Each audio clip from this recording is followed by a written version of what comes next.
Hello everyone, my name is Emma. People call me Emma from Tema. Most people don't know anything about me. I mean, I smile always, but they don't know who I am. So therefore, I want to let them know who I am and where I am from, what I went through. When I was born, according to my mom, my father came to the hospital to visit me for the first time.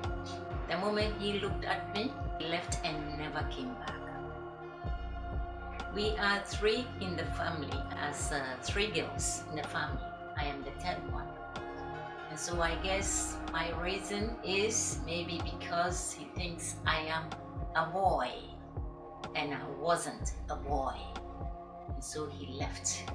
From that day onwards, he never came back to visit me in the hospital. My mom was sick and no one was there to visit. My mom's sisters came to the hospital to pick me up and they were passing me on one to the other all the way. Even my father's brother's wife also took care of me. He brings me to the hospital once in a while to visit my mom. And my mom tells me she sees bruises on me as a baby. She sees bruises on me.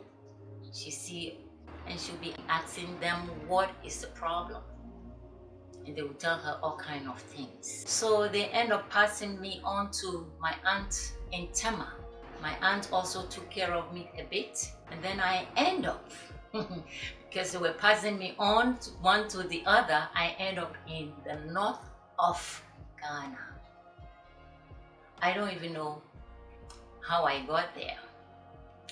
But all I know was I was living with my mom's older aunt who lives in the northern part of Ghana. She and the husband does fishing. They carry fish to barter with the people in the jungle. And so when they barter with the people in the jungle, they end up getting yam for the fish. Because those people don't know much about fishing. They end up getting the yam and take it to the city to sell.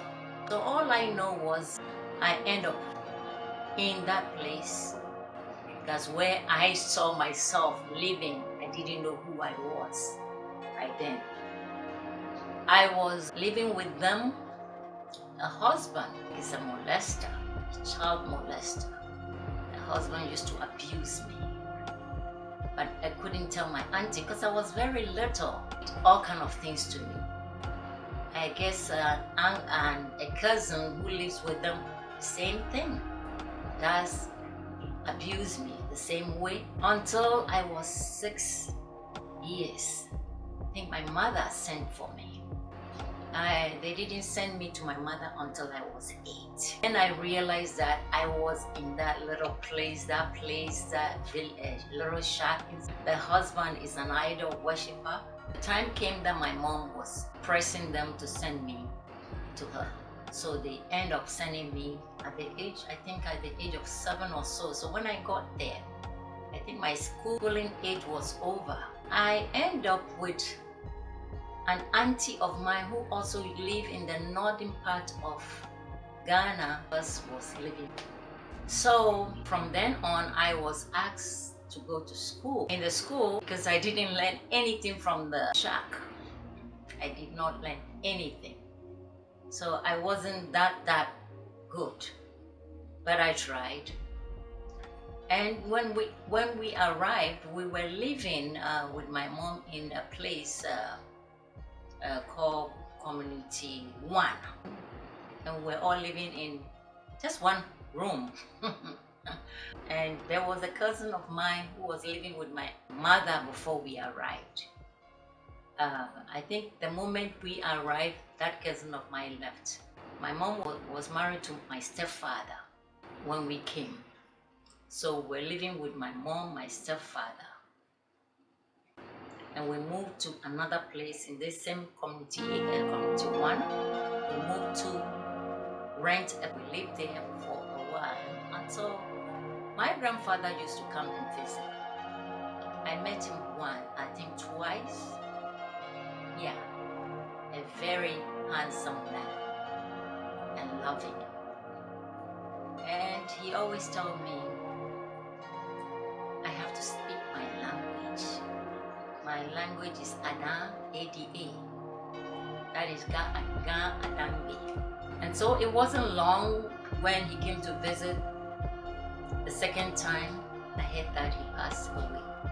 I was so hurt because he was the only person that is so caring. When he comes, he puts me on his lap. We talk, we play, and he passed away. And that my aunt that was living with me and my mom also, that was her father too. She was frustrated because that was her father, the only father she had. We all end up going to Part-1, Community 4. And Community 4 was closer to Part-1. So we're living there. We had a bedroom and a living room. And it's a big, beautiful place. Another place at Community 4. The other place was site 4. But this next place was Community 4. So we moved to Community 4. And I have to walk all the way from Community 4 to Part-1. We were there for a while, and I was wondering, who is my father? Like, I don't get much love from the man that my mother married. I was wondering, who is my father?